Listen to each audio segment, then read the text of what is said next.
So today we will see in your management lecture. This lecture we have combined 24 and 25 because previously very short lectures are there and we are very short of time to complete our syllabus. Okay, so very good morning to all of us. Myself, Professor Mohit Akhtar from Maulana Mukhtar MW Technical Campus. So we are running the unit number 4, that is safety management, and the unit outcome is that is course outcome is the apply principles of safety management in activities or your project. So second unit outcome is suggest the preventive measurement of plant activities in the given situation. If you have given situation, how you can plan or take a safety measurement, a preventive measurement about that activity. You should identify or take a preventive measure for the plant activity. So to understand the important preventive measures is the learning objective today in this session, and this, to suggest the preventive measure of the situation like handling electrical equipments. So safety, a culture of unconditional dedication to the safety, and you can do at your home. Safety start first with you, and safety is first. If you are doing any type of work, so you should prefer safety as a first. Uh,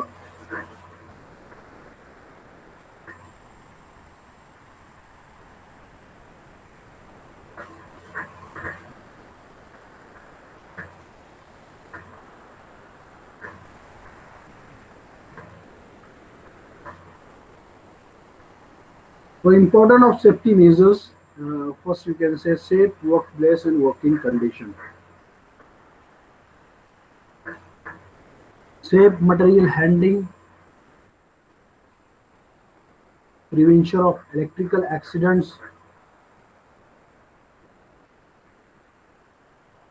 because nowadays all the machineries or most of equipment they are electrically operated. Safe activities, whatever you are doing, education and training of the safety tools and safety measures to be taken, use of PPE, that is personal protective equipments, good housekeeping, safe working method, accident prone areas should be marked, safety programs and safety awareness is to be conducted at your organization, and be part of this content is case of electrical equipments. Lecture is designed by Atul sir, profession in the mechanical engineering department. So, so safety is the first if you are going for any type of work. That is to be noted down. Now first you will see the safe workplace and the working condition. The passages, ways between the working place, roads, tracks, etc. must be never be obstructed. There should not be obstruction and enough space to move and operate uh, at the passages. So passages should be clean from the obstruction, or there should be if same level, then that is okay. If it is not in the same level, then you should make it as a same level so that the accident can be avoided. Similarly, for adequate lighting, ventilation, and natural daylight, etc., heights of working rooms and windows should be adequate so that the full light or ventilation should be there where the workplace is uh, your workplace. Okay. Floor must be of non-skid type satisfactory, plain and easily clean and absorb sounds. The floors where you are working in the warehouse or workshops or at the construction site should be non-skid and plain and easily clean and absorb the sound. It is enclosed rooms to have comfortable conditions to control the air temperature, air purity, humidity of air. Proper ventilation is must if the manufacturing processes give rise of dust, smokes or fumes. So proper ventilation is there, proper arrangements of flow of good air, and if there is dust and other smokes or fumes are there, then there should be the exit fans so that these harmful gases or air should be released out from that enclosed room or workshop. तो आप जहाँ काम करते हो वो room clear होना चाहिए, floor anti skid होना चाहिए, पैसेज में जहाँ आप चलते हो वो क्लियर होना चाहिए, ऑब्स्ट्रक्शन नहीं होना चाहिए।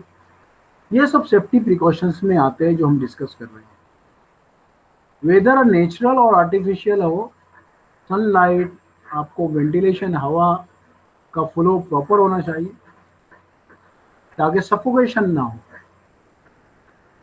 इसी तरह वेदर नेचुरल और artificial, there should be sufficient illumination और adequate colour of light, continuous and confirm and free from glare, जो कि आपको इरिटेट ना करे, आपके आईज को इरिटेट ना करे, ऐसी लाइटिंग होना चाहिए ताकि आप इजीली विजिबल हो थिंग्स और काम करने में आसानी हो।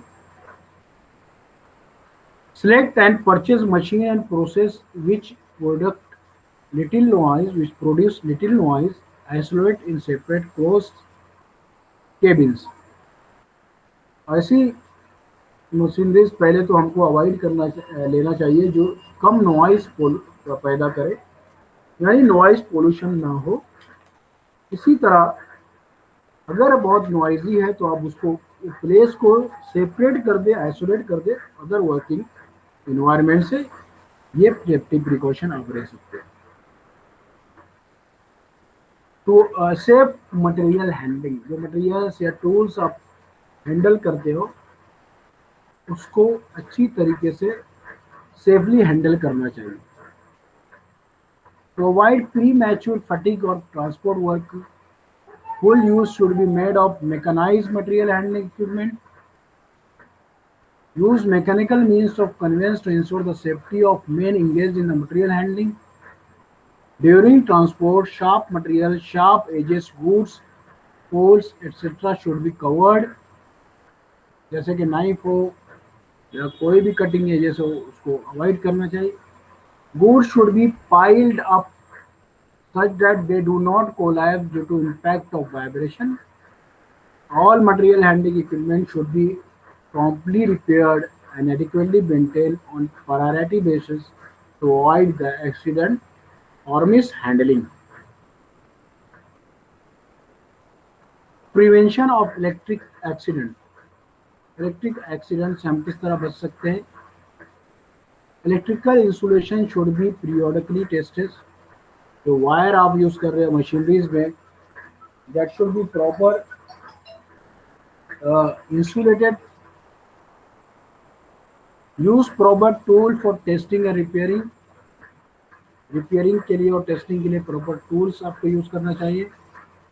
Repair work should be done after switching the power of. जब आपका काम हो जाए तो पावर ऑफ कर दीजिए। Safe safety equipment that is insulated tools and rubbers, gloves whenever necessary, और safety shoes, safety goggles, rubbers you can use to prevent the direct shock of the electricity. तो ये preventions आप electric accident से बचने के लिए कर सकते हैं, क्योंकि इलेक्ट्रिक एक्सीडेंट आपका जानलेवा हो सकता है। It is very harmful and that should be avoided. Safe activities in the following situation. Repair work on the machine should not be done when it is running. कोई भी मशीन में repair work नहीं करना चाहिए जब वो running condition में। आपको कोई भी मेंटेनेंस करना है मशीन के अंदर, उसको स्विच ऑफ करिए, स्विच ऑफ करिए, हो सके तो प्लग निकाल दीजिए, okay, and then you will start the work, है ना। और अगर आपकी स्विच बहुत लॉन्ग डिस्टेंस पे है तो आप प्लग निकाल दीजिए, क्योंकि किसी को क्या मालूम आप रिपेयर का काम कर रहे हो। All the tools should be kept at there proper place. जो भी टूल्स आप काम कर रहे हो, मशीन पर या मशीन के पार्ट्स पर आप नहीं रखिए, जो टूल्स और या आप टूल बॉक्स यूज कर रहे हो उसके अंदर आप प्लेस कीजिए। Chips should not be remove by the hand. कुछ भी आपका डिपोजिशन है मशीन के ऊपर, चिप्स है, it should not be removed by the hand, it should be removed by the equipment. Workers should be trained about correct procedure and safety precaution while handling the machines and tools. Worker को सिखाना चाहिए, उनको training देना चाहिए किस तरह tools और machineries आपको हैंडलिंग करना है। Constant warning, publicity and play cards carrying slogans are also helpful to reduce the accidents. To avoid danger, inflammable materials should be kept away from general storage at a safe distance. Fire extinguisher should be kept at suitable place. तो ये सब चीज़ों का आपने ध्यान रखना चाहिए जब आप कोई भी काम एक्टिविटी करने जा रहे हो। Education and training is very important. Ensure everyone has the proper safety training relation to the hazard of the job. यानी जॉब जो एक्टिविटी आप कर रहे हो उससे क्या प्रॉब्लम हो सकता है, उसकी ट्रेनिंग स्टाफ को देना जरूरी है। Take advantage of environmental health and safety online training program। environmental health और safety online training program जो थे वो आप दिखाइए, बताइए उनको। It is each employee's responsibility to take an active role in maintaining the safety। ये हर एक वर्कर की और एम्प्लॉयर की जिम्मेदारी है कि वो सेफ्टी प्रिकॉशन ले काम करने से पहले। Understand 4 E's of safety in safety, that is engineering, education, enforcement and investment। This is the 4 E's for the safety, that is engineering, education, enforcement and the investment. All this should be given training to the workers and the employees, okay। Use of personal protective equipment, इसको हम लोग क्या बोलते हैं, PPE kit. हम लोग आजकल बहुत सुन रहे हैं पीपीई किट, डॉक्टर लोग यूज कर रहे हैं कोरोना वायरस से बचने के लिए आजकल। तो ये पीपीई किट कोई नई चीज नहीं है, फैक्ट्रीज में ये इन जनरल इस्तेमाल होता है ना। प्रोटेक्शन ऑफ हेड को प्रोटेक्ट करने के लिए हम क्या पहनते हैं, हेलमेट पहनते हैं।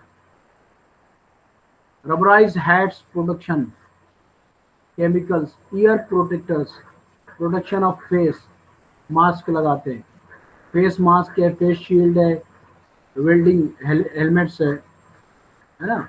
ये हम अगर वेल्डिंग करते हैं तो हमारी आंखों को प्रॉब्लम होता है, फेस को ज़्यादा प्रॉब्लम होता है इसके रेडिएशन से, तो वेल्डिंग फेस हेलमेट भी हम यूज़ करते हैं हेलमेट के साथ। Protection of eyes by goggle of case hand hardened clear glass of protection against impact, eye cup goggles for protection against flying objects and dust, eye cup goggles in impervious chemicals protection, acid splashes, so all this safety come under the PPE kit। Airline respiratory के लिए हम लोग gas mask इस्तेमाल करते हैं, cardiac respiratory oxygen और air breathing apparatus हम use करते हैं। इसी तरह protection of other body parts के लिए हम एप्रॉन यूज़ करते हैं, एब्सॉर्बेंट क्लॉथ यूज़ करते हैं, ग्लोव्स, सेफ्टी शूज़ पहनते हैं, फूड गार्ड और सेफ्टी बॉडी बेल्ट, एप्रॉन्स हम करते हैं। All these are coming under the safe PPE kit। So you can see here is the how you can protect uh, yourself by the PPE kit, by wearing the PPE kit।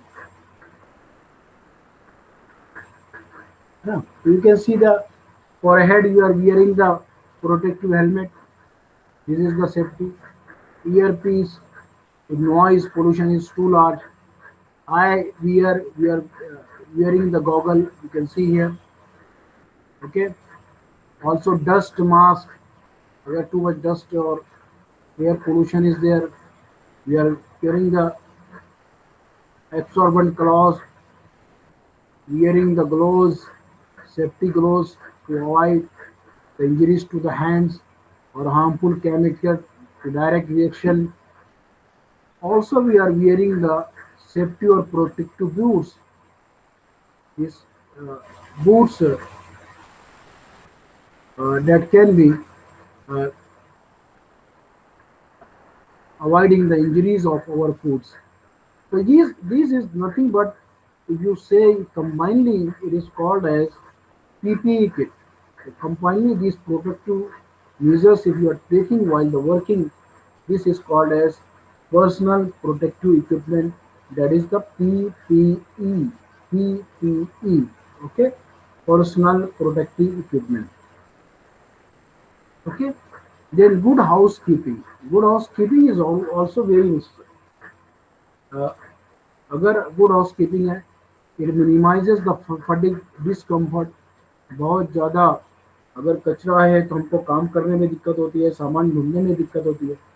तो continue cleaning of floors अगर है तो आप skid नहीं होते और metals particles आपके पैर में नहीं चुभते हैं, है ना।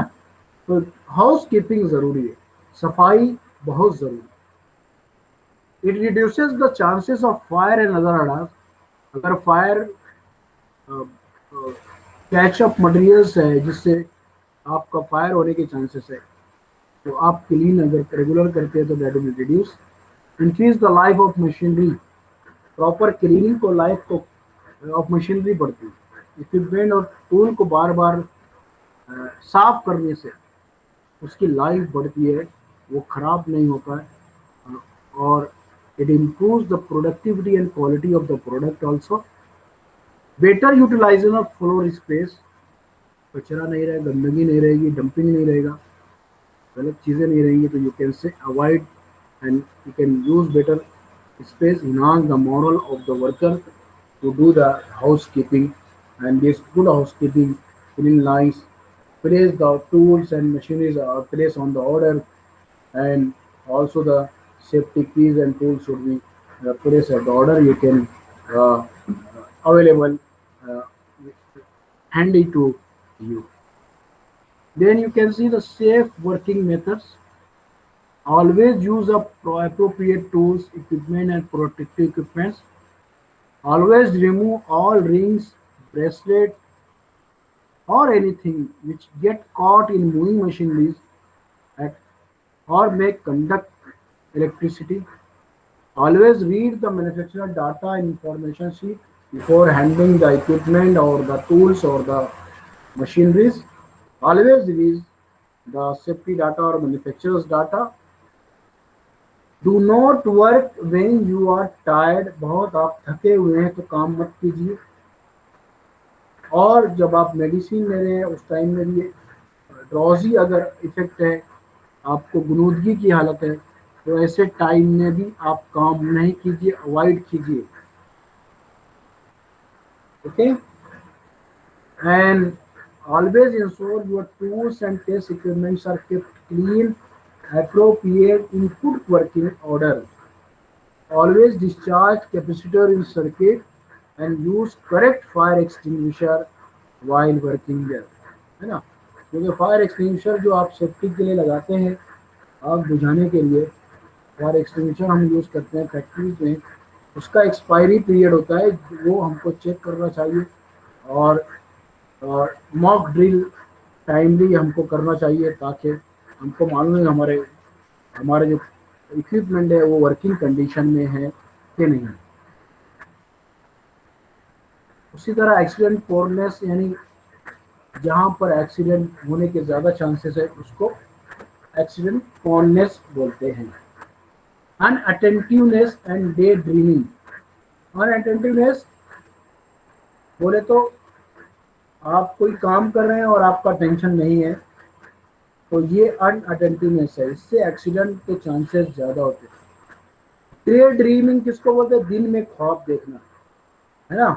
बहुत से हमारे लोग होते हैं कि दिन में डे ड्रीमिंग और प्लानिंग करते रहते हैं अपने दिमाग में और काम करते रहते हैं, और उनका ध्यान कहीं भटक जाता है, वो कहीं खो जाते हैं और मशीन हमारी चलते रहती है। इससे तो इलेक्ट्रिसिटी का लॉस होता ही होता है, और दैट इज़ वेरी डेंजर। अगर कुछ गलती हो गई तो वो मशीन ह्यूमन लाइफ भी ले सकती है या बॉडी पार्ट्स को आपको हार्मफुल कर सकती है, एक्सीडेंट हो सकता है। तो ये सब जो बातें should be avoided. Poor I site, आपकी अगर नज़र कमज़ोर है, पुअर हियरिंग है, सुनने की आपकी कुवत अगर कम है, आपके खड़े रहने की ताकत या स्टैमिना काम करने का कम है, तो ये सब चीज़ें से एक्सीडेंट होता है। ये एक्सीडेंट कॉज चीज़ें हैं, इससे बचना चाहिए और अवॉइड करना चाहिए। Poor adjustment of work, mistake for the job, too much sensitivity and tendency to emotional, बहुत ज़्यादा इमोशनल वर्कर अगर है तो अवॉइडेड करना चाहिए। Dislike of supervisor, foreman, foreman की बातें बुरी लगती है तो उसको lack of training, lack of skill at the workplace is also harmful. Insufficient intelligence, अगर नॉलेज नहीं है, स्किल्स नहीं है, तो दैट इज इनसफिशिएंट इंटेलिजेंस, या उसकी समझ इतनी नहीं है, तो ऐसे वर्कर्स को अवॉइड करना चाहिए ऐसे डेंजर काम देने के लिए। Unsafe behaviour of the worker, intentionally some worker bad practices करते हैं, ऐसे बिहेवियर वाले वर्कर्स को आइडेंटिफाई करना चाहिए। अब सेफ्टी प्रोग्राम्स हमने रखना चाहिए। The safety program supported by the top management, that is by appointing safety director or safety engineer or safety manager at the workplace, engineering a safe plan, processes and operation, educating all the employees to work safe, safety equipment किस तरह use करना है, equipment machineries किस तरह चलाना है, studying and analyzing the accident to prevent their occurrence in future, अगर कोई एक्सीडेंट हो तो आगे ना हो ये, उसके लिए सेफ्टी प्रिकॉशन और प्रिवेंशन करना चाहिए, और सेफ्टी रूल्स इम्पोज करना चाहिए वर्कर को ताकि वो आगे से ध्यान रखें। Holding safety contents, safety content की होल्डिंग लगाना चाहिए। आप जहाँ काम कर रहे हो क्या सेफ्टी की ज़रूरत है, तो मशीनरीज पर, मशीनरी के सामने वॉल पर सेफ्टी वीक्स, हर हफ्ते में कोई एक ट्रेनिंग वीक रहे, सेफ्टी वीक उसको बोले, उसमें पूरे सेफ्टी के मेजर्स बताएं, गिविंग इंसेंटिव और प्राइज और department having least number of accident, जो भी डिपार्टमेंट में कम एक्सीडेंट हो रहे हैं उनको प्राइजेस अवार्डेज देना चाहिए ताकि दूसरे भी उसको फॉलो करें और अवार्ड लेने के लिए सेफ्टी प्रिकॉशन को इस्तेमाल करें। Safety awareness, safety awareness is also very important. Many accidents and injuries occurs each year due to lack of safety awareness. Here are few basic tips to heighten your safety awareness. सबसे पहला तो remember safety comes first. सबसे पहली चीज़ ये याद दिलानी चाहिए सब worker को कि आप कोई भी एक्टिविटी, कोई भी काम कर रहे हो तो सेफ्टी पहले, बाद में काम। Stop and think before starting, जब भी आप कोई मशीन स्टार्ट कर रहे हो या कोई काम स्टार्ट कर रहे हो पहले सोचो कि सेफ्टी क्या है। ऑलवेज ऑब्जर्व योर सराउंडिंग, अपने अतराफ की चीज़ें को देखो, अपने मशीन पर कोई चीज़ को नहीं रखिए चालू करने से पहले देखो। Free shape is better than finishing first, safe काम करना अच्छा है बनिस्बत ये कि पहले काम करें। Exercising question can save your life, carefully अगर आप काम करते हैं तो आपकी ज़िंदगी बच सकती है। और taking chances can take you out, और कोई भी गलत चांस आप लेने से पहले आप उसको सोचना चाहिए, can be harmful, you count तो यू बी सेफ। आप अगर हयात हो, जैसे हम लोग बोलते हैं जहान है तो जहान है, अगर आप जिंदा हो तो आप ऐसे लाखों काम करेंगे, लेकिन आप प्रिकॉशन नहीं लिए और आपको कुछ हो गया, आपके बॉडी पार्ट को कुछ हो गया, तो you can not do even the work. That's why safety awarenesses are very necessary. तो ऑर्गेनाइजेशन में ऐसे सेफ्टी प्रोग्राम होना चाहिए, कंटिन्यूअस ट्रेनिंग होना चाहिए, सेफ्टी पोस्टर्स और फ्लायर्स वर्कर के बीच में डिस्ट्रीब्यूट करना चाहिए, बताना चाहिए, इवेंट्स रखना चाहिए, इन हाउस या तो बाहर ट्रेनिंग पर भेजना चाहिए एम्प्लॉयज़ को, और सेफ्टी प्रिकॉशन के लिए ऑर्गेनाइजेशन में सेशन रहना चाहिए before start of the any day. विदेशी खेल करो ना, यानी बिजली से खेल मत करो। विदेशी खेल करो नका मीन्स बिजली से खेल मत करो, ये खतरनाक है, बिजली से पंगा नहीं लेना। अब जब इलेक्ट्रिकल इक्विपमेंट आप यूज करते हो तो क्या प्रिवेंटिव मेजर आपको लेना चाहिए? Avoid water all times when working with electricity, it increases the conductivity of electric current. पानी और नमी का इस्तेमाल नहीं होना चाहिए जहां पर आप इलेक्ट्रिक का काम करें। Never use equipment with frayed cord, damage insulated और ब्रोकन प्लग।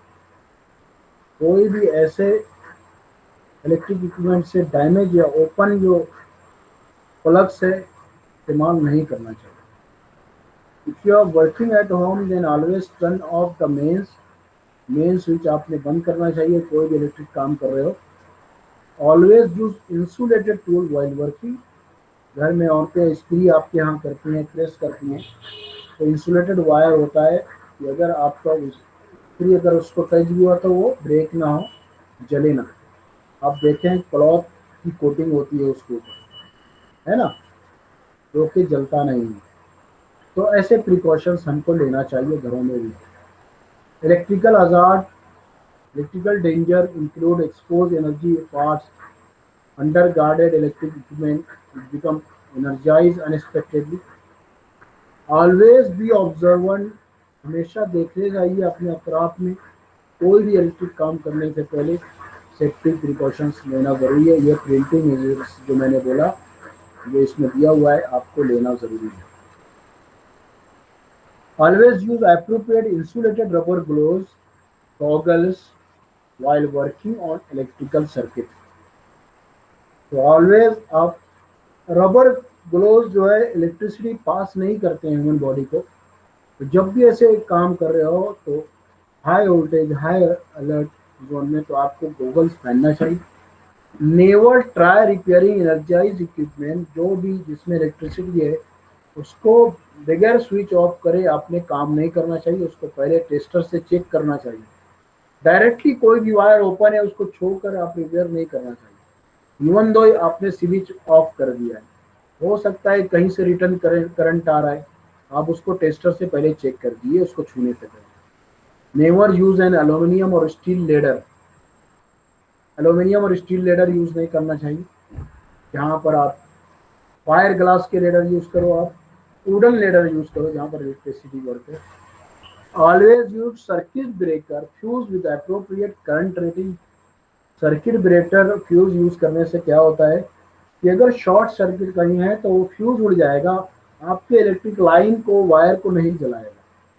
इसके लिए सर्किट ब्रेकर ब्रेक हो जाएगा, यानी ट्रिप हो जाएगा अगर कहीं पर आपका इलेक्ट्रिसिटी लीक है तो different types of circuit breaker आते हैं, कुछ कुछ को हम बोलते हैं एमसीसीबी, कुछ को हम बोलते हैं ईएलसीबी, है ना।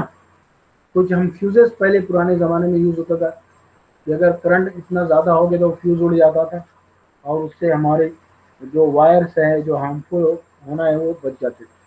अब सर्किट ब्रेकर आते हैं, मिनिएचर सर्किट ब्रेकर एमसीसीबी जिसको बोलते हैं, इलेक्ट्रिक अर्थ सर्किट ब्रेकर ईएलसीबी जिसको बोलते हैं, तो वो ट्रिप हो जाते हैं और जो लाइन है डिस्कनेक्ट हो जाती है ऑटोमेटिकली। तो ऐसे हाई वोल्टेज सर्किट ब्रेकर हमको यूज करना चाहिए। Working outside with underground cabling can be dangerous. अगर अंडरग्राउंड केबलिंग है तो आप डैम सॉइल अगर है तो प्रिकॉशन, कंडक्टर इलेक्ट्रिसिटी का बहुत इलेक्ट्रिसिटी कंडक्टर है आपका वाटर डैम्पनेस की वजह से, तो ऐसी जगह पर आप अवॉइड कीजिए और इंसुलेटेड ग्लोव्स वियर कीजिए ऐसे काम करने के लिए। Always put a cap on the hot और लाइव वायर। लाइव वायर अगर है तो उसको आप कैप प्रोवाइड कीजिए जो कि इंसुलेटर हो, जैसे रबर है, प्लास्टिक है, तो उसको कैप लगाइए। मेटल से अवॉइड कीजिए। Take care while removing a capacitor from circuit.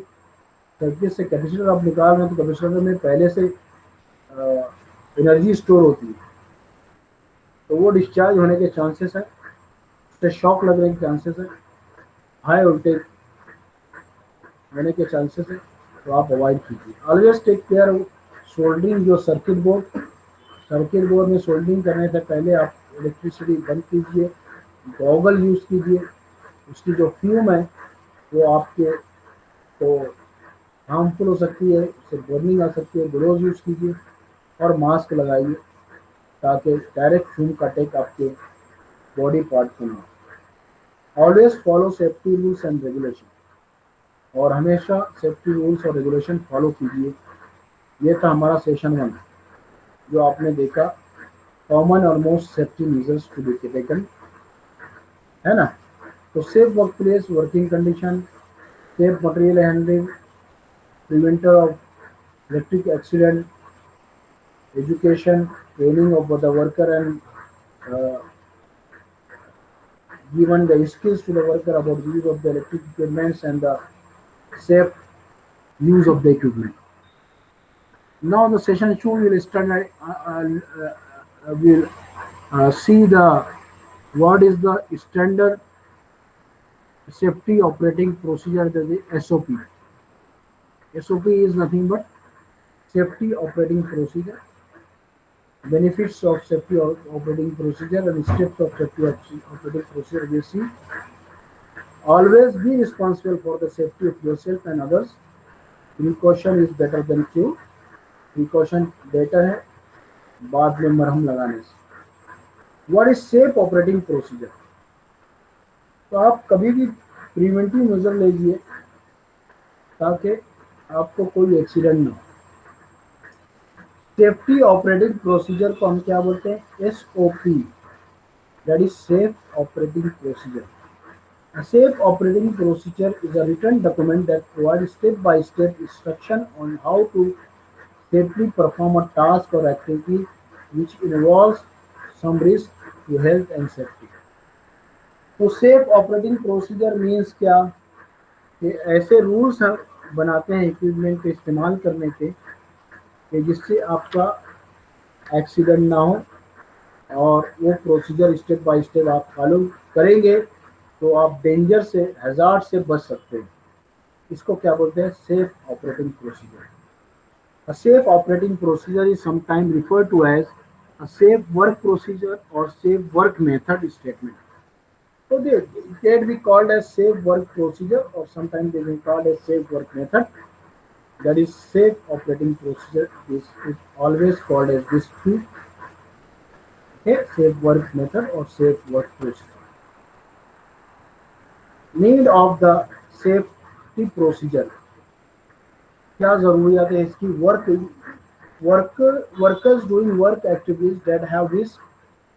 These procedures tells them how to do their work activity and remain safe and healthy. Definitely ऐसे मशीनरीज हमको यूज करने पड़ते हैं, ऐसे पार्ट्स और इलेक्ट्रिसिटी यूज करना पड़ता है जहाँ पर सेफ्टी नहीं है, वहाँ पर काम करना पड़ता है। तो उसके लिए हम सेफ ऑपरेटिंग प्रोसीजर अगर हम प्रोवाइड करते हैं तो वर्कर उसको पढ़ के समझ के फिर उससे उसके हिसाब से काम करते हैं तो वो अपने हेल्थ को और अपने आप को बचाते हैं। That is called as work doing work activity that have risk. These procedure, that is safe operating procedure, or how to do their work activity with remain safe and healthy. The supervisor know that by making sure the workers they supervise follows the SOP, they will be helping to keep those workers safe and healthy. तो supervisor की जिम्मेदारी है कि वो watch रखे कि जो safe operating procedure worker को बताया गया उसके हिसाब से वो काम कर रहे हैं कि नहीं, रेगुलर चेक करते रहें। अगर नहीं कर रहे हैं तो उनको करने के लिए आप इंसिस्ट कीजिए, उनको गाइडलाइन मुहैया कीजिए। The safety committee and employees engage in safety inspections need SOP because they are stable, reliable reference point to make safe and healthy work place.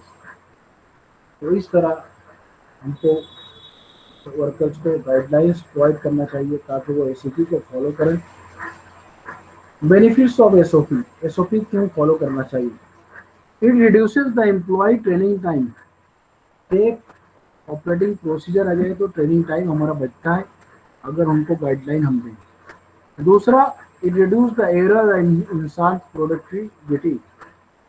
Safe operating procedure अगर मालूम है और हमने समझाया है तो अगर उससे हमारा एरर्स कम होता है, डेफिनेटली एरर्स जब कम होंगे तो प्रोडक्शन हमारा ज़्यादा होगा।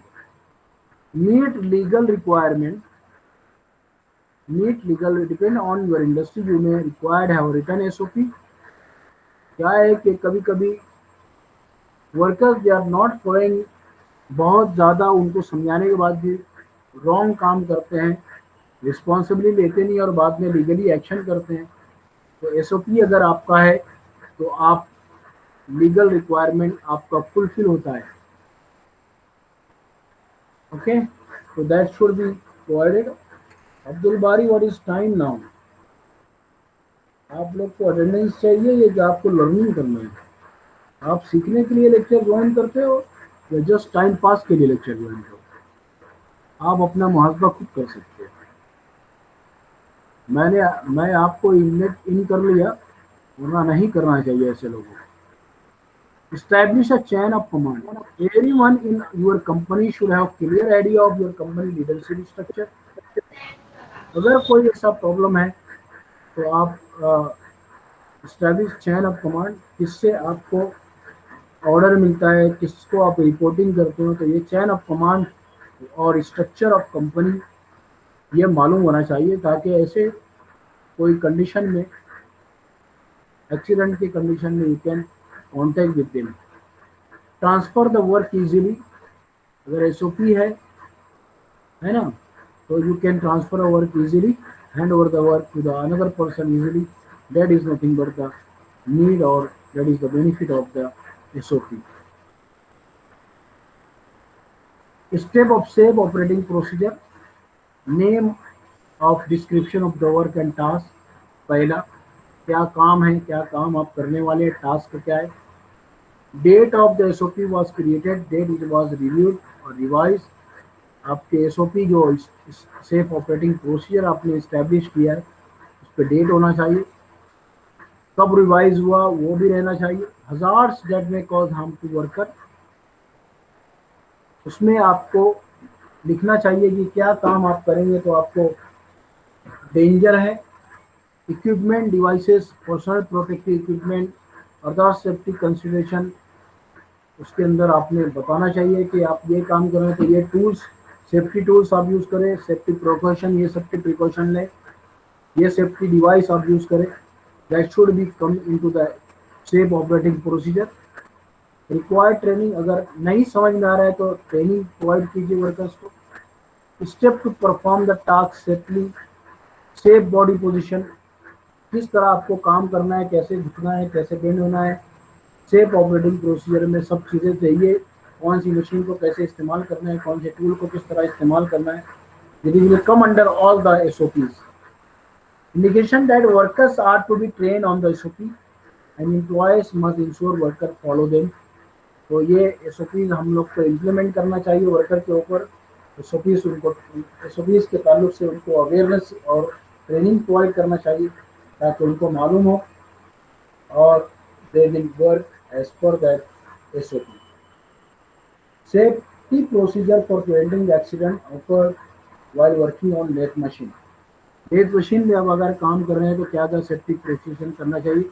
ये एक शीट है, ये शीट में आप देखिए कि डिपार्टमेंट कौन सा है, maintenance department, approved by maintenance manager, कब ये डेट बना, ये कब बनाया गई ये शीट, रिवाइज कब हुई।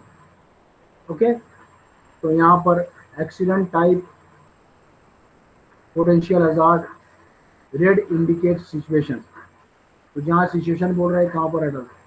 तो awkward sustainable posture, holding tool, forceful exertion, pressure holding tool, vibration, touch की अटैच्ड ऑन द फेस, ये सब सिचुएशन है। Sharp point, edge, hot flying chips, may be harmful to your eyes, your faces, must material falling on your feet, surface causing moving machinery spinning stock, chemical or wood or dust, pathogen, electrical, extreme heat or cold, noise of cutting operations, combustible or flammable. All these the accident types and situation where the safety precaution to be taken. Now personal protective equipment क्या चाहिए use करना है, device आपको क्या करना है, आई protection, wear safety glass, goggle sheet, hearing protection, अगर noise pollution ज़्यादा है, सेफ्टी फिट वगैरह कुछ गिरने का चांसेस आपके पैर पे ज़्यादा है, डिस्पोजेबल रिस्पिरेटरी यानी मास्क वगैरह आपको लगाना है, डस्ट कलेक्टर सिस्टम, डस्ट इधर उधर हवा में उड़ने की वजह से कलेक्टर सिस्टम प्रोवाइड करना है. All these come into the one sheet, and this uh, precautions to be taken when you are working on the lathe machine. So, it's a very good example it is given in this slide, and you can make use of. You can prepare for your construction side also. कि अगर आप steel का काम कर रहे हो, bending कर रहे हो या कटिंग कर रहे हो तो कैसे इक्विपमेंट यूज करना है, प्लास्टिंग कर रहे हो, हाइट पर काम कर रहे हो, सेफ्टी बेल्ट यूज करना है, गॉगल यूज करना है, हेलमेट यूज करना है, आपका सेफ्टी शूज यूज करना है ताकि पानी आप वेट होता है प्लास्टिंग करने के टाइम में प्लेटफॉर्म तो गिरने के चांसेस ज़्यादा, तो you can avoid such thing. और हर एक अलग अलग एक्टिविटी के लिए आप इस तरह के सेफ्टी एसओपीज आप बना सकते हो. एक एग्जांपल है लेथ मशीन इस्तेमाल करने का.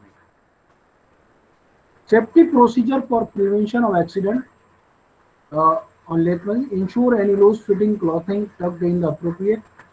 लूज क्लॉथिंग लूज फिटिंग नहीं रहना चाहिए आप जब काम कर रहे हो लेथ मशीन का. लॉन्ग स्लीव शर्ट नहीं पहनना चाहिए. कप्स, लॉन्ग हेयर नहीं होना चाहिए. लूज वॉचेस, ज्वेलरी नहीं होना चाहिए जो कि मशीन में फंस जाए या उससे कांटेक्ट में आए. प्री इंस्पेक्शन आपने करना चाहिए. लॉक्स और गार्ड्स और एडजस्टमेंट, फूट स्टॉक्स डिफेक्ट्स ये पहले ही देखना चाहिए. मटेरियल लिफ्ट करने के लिए बहुत ज़्यादा बेंड नहीं होना चाहिए. बेंड होने की बजाय आप ट्विस्ट होने की बजाय कुछ अपना कंफर्टेबल टूल्स इस्तेमाल करना चाहिए. Load stock into the teeth of stock holders, आपको कोई भी चीज़ पकड़ना है तो टीथ से मत कीजिए. Make sure the tool rest is close the stock and free from the debris. All the tools and that should be free from the debris, that should be clean. Turn on lathe machine. उसके बाद lathe machine आप करते हैं on, hold tools firmly. जो भी चीज़ आप काम कर रहे हो लेथ मशीन में उसको अच्छी तरह टाइटली फर्म यूज कीजिए. When using rebuild, power should be off. Lathe unplugged before changing speed. Remove tool. Rest before sanding and polishing. When an operator has finished the working on the lathe machine and before leaving the lathe, for any reason, power must be switched off. तो ये एक general चीज़ है lathe machine के ताल्लुक से. आप कोई भी मशीन भी इस्तेमाल करते हैं तो ये सब चीज़ें आपको स्टैंडर्ड ऑपरेटिंग प्रोसीजर आपको बनाना चाहिए कि क्या सेफ्टी प्रिकॉशन और प्रिवेंशन आपको लेना है.